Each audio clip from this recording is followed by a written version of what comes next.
indeterminados. Os erros crassos, gente, a gente nem precisa de alternativas para identificar o erro crasso, porque normalmente você percebe que aconteceu um erro crasso no momento que você está fazendo análise. Então, você está fazendo análise e derrubou um Becker com a solução. É um erro crasso, descarta e começa a fazer tudo de novo, porque não vai dar resultado certo, tá? Os erros indeterminados, então, são aqueles que a gente não consegue corrigir ou eliminar. E as nossas, tipo, você já eliminou todo e qualquer tipo de erro determinado, né? Você já percebeu, identificou, corrigiu, fez análise de novo e mesmo assim você tem flutuações nos seus resultados. Então, esses são os erros indeterminados que são do próprio processo analítico, que não tem como a gente eliminar, mas nós podemos tratar por meio de estatística. Estatística simples, tá?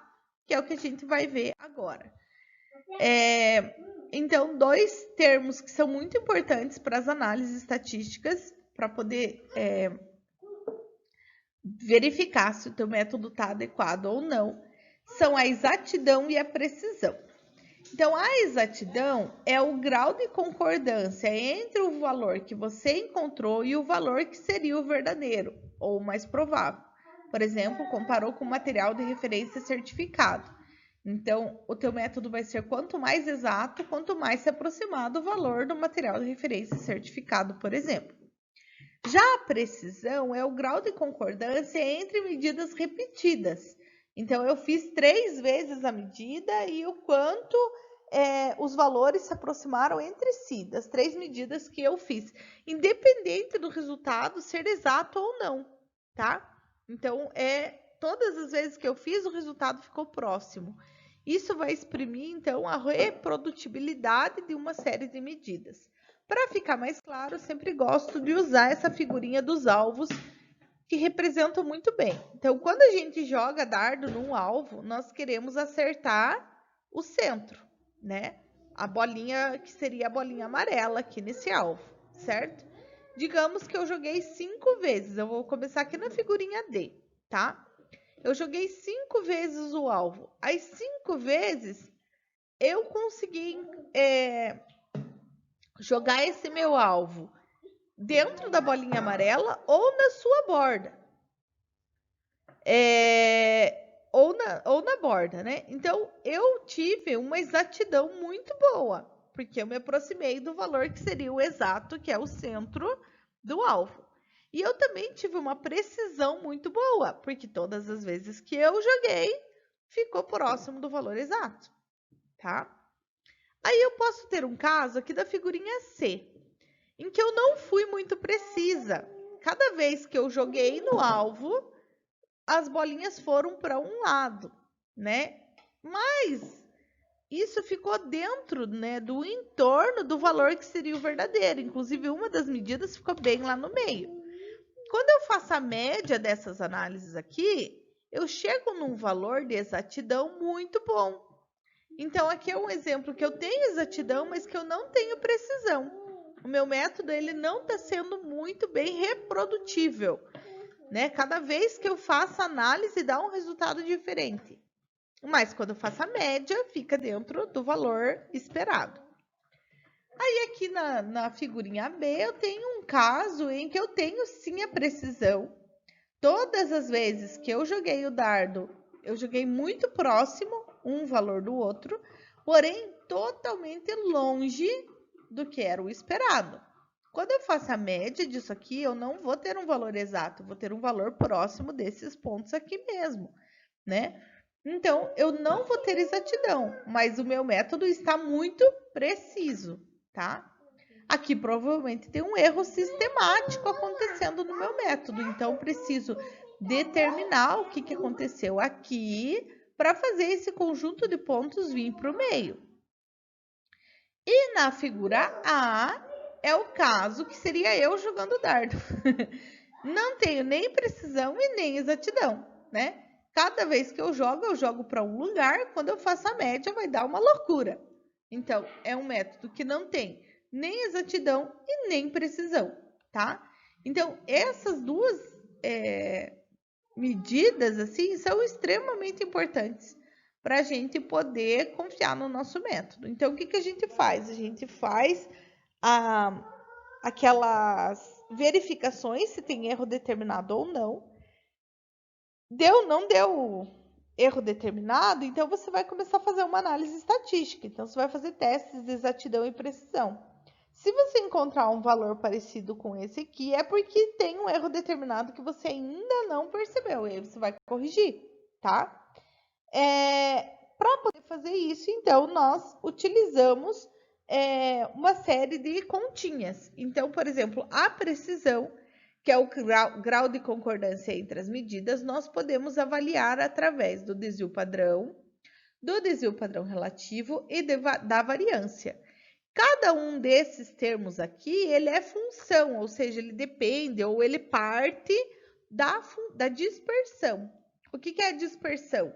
A dispersão, ou também chamada de amplitude de dados, é a diferença entre o maior valor que eu encontrei menos o menor valor que eu encontrei. Essa é a minha amplitude, é a minha dispersão.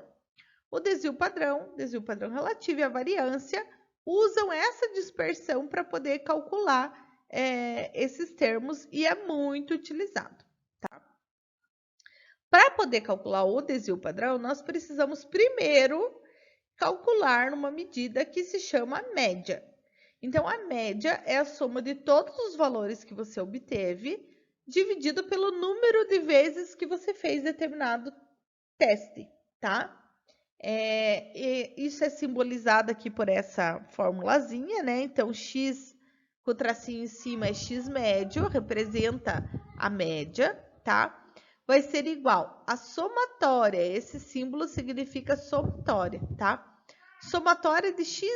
Xi é cada medida que você teve. Então, a primeira, a segunda, a terceira, a quarta, a quinta. Então, você vai somar todas as medidas e vai dividir pelo número de medidas que você fez, tá? Então, para ficar bem clara, essa figura aqui é bem boa, né?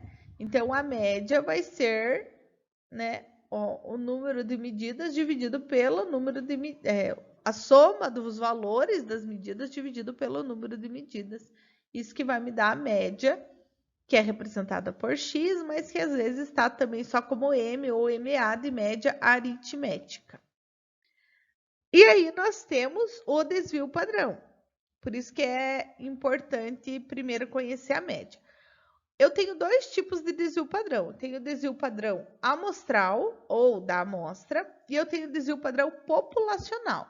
Qual que é a diferença? O desvio padrão amostral é quando eu tenho menos que 10 medidas, tá? E o populacional é quando eu tenho mais que 10. A diferença vai ser só aqui embaixo na fórmula. Então, o desvio padrão amostral, ele é representado por S, e ele é igual a raiz quadrada da somatória de xi menos x médio ao quadrado, dividido por n menos 1, tá?